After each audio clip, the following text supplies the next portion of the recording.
We're halfway through our week-long salute to all the food and fun we find at carnivals and fairs across the country.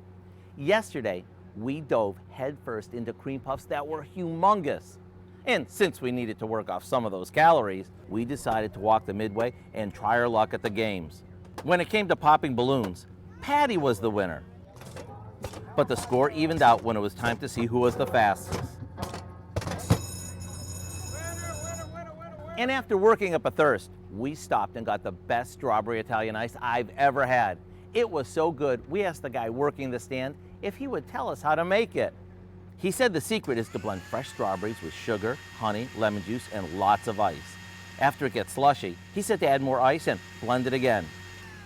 Then pour it into a pan and freeze it for about an hour. When it firms up, he showed us how to scrape it until it became almost like snow.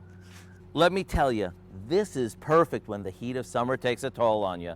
And whether you eat it with a spoon like ice cream or squish it out of a cup like a snow cone, you can't miss. So why not go online and get the recipe for our strawberry Italian ice, along with all of our fair favorites. I'm Howard, taking a quick break before I head out to find even more ways for you to say, ooh, it's so good.